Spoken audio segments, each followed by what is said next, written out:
Hi everyone and welcome back to the channel. If you haven't seen any previous videos, my name is Nathan. I'm a UK trained doctor and I've been working here in New Zealand for the past 5 months. In this video, I was hoping to talk about the F3 year as a doctor in the UK. So I'll talk about what an F3 year is, why people take an F3 year, and what are some of the options to do with your time on an F3 year. Okay, so what is an F3 year? So F3 refers to the third year post-graduation from medical school. So in the UK, you finish your 5-6 year degree of medicine, and then you would take 2 years called the foundation years of training before you're a fully qualified doctor. At that point, you would either go directly into specialty training, such as core surgical training or IMT for medical training, or you can take a year out called an F3 year. Okay, so why do people take an F3 year? So F3, I suppose, is kind of like a gap year in a sense, because it's a year outside of the usual regimented medical training pathway. People take it for various reasons. So I would say the most common reason that people take an F3 year is like myself, where you've gone to medical school for 5-6 years, you've done your 2 years of foundation training, and it just feels like a lot of years in a row of slowly progressing, jumping through hoops, and not really having much of a break. So people take it as an opportunity to, step off the treadmill and reevaluate where you are, what you really want to do, and have a better thought and feeling about the next steps. Because essentially, if you go into specialty training, then that's a couple of years, then after that you're applying for registrar positions, and then eventually becoming a consultant. And so it can feel like a very long, slow, ongoing grind. So I think that's part of the reason why people take an F3, is to take a break from the long slog, so to speak, of becoming a consultant in your specialty of choice. Another reason that people commonly take it is because they've either applied for specialty training and they've, say, got a offer, but it's not sort of the exact offer that they want, or they haven't got the sort of specialty training posts that they desire, or equally they haven't got any offers altogether, which is very common because the competition is growing year on year. So people often who don't get the offers that they want, or don't get offers at all, take the year out as an opportunity to gain more skills for the next application year process. So that's kind of why people take an F3 year.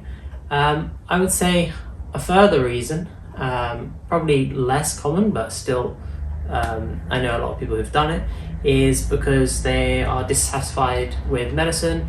They may feel that becoming a doctor is no longer what they really want to do, and they want to take that time to explore different career paths. So I know a lot of people who have gone into consulting after doing their first years of foundation training in the UK. Others have gone into finance, computer science. I guess some people do just travel the whole year, but I would say that's much less common. I think most people tend to try and find a job during that year in either medicine or an alternative career.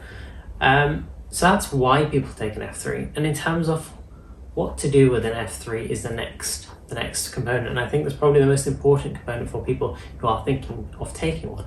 Now, I would say the most romanticized view, and certainly what I was thinking about when I was thinking about taking an F3, was to pick up some locum shifts and to travel the world.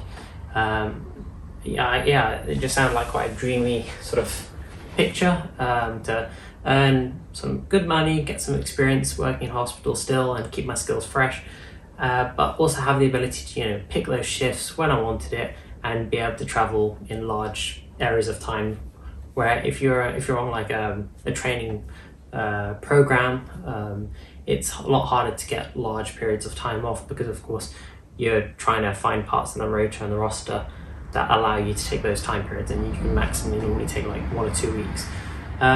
So yeah, that was what I was thinking. An F3 for me would be locuming and traveling. I think that opportunity has shrunk hugely in the UK. I know some people who've done it successfully this year and last year, but the number of locum positions in the UK has really dried up. So that's one option, but it's a lot harder to do, and I'll do a whole separate video on how you can go about maximizing the opportunity of locuming for the year. The second sort of most common thing to do, I suppose, is to find a junior clinical fellowship. Now, this can be a great thing because if you've done your foundation rotations in sort of areas that aren't the specialities that you're interested in, or you've decided, oh, I would quite like to try this, then you can find quite commonly a JCF, a junior clinical fellowship role in a speciality of your choice. The caveat to that is there's a lot of people now wanting to do that, given that locum positions are less predictable and have dried up. So the competition for junior clinical fellowships could be quite high. So that's another thing that people do. And then I guess the third main branch for people who are not doing something completely alternative to medicine is to consider working abroad. Now, I have friends who volunteered abroad in South Africa, and some people who have gone to, I believe it was Panama, to do some volunteering.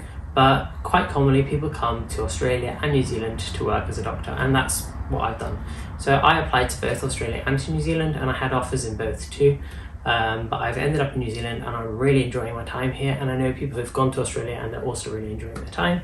I think it's a great decision. I think it's probably the best decision. I'm really glad that I didn't take up the offer that I had for speciality training, and I took the opportunity, to take a year out, because I've learned a lot about myself. I've moved to the other side of the world completely by myself.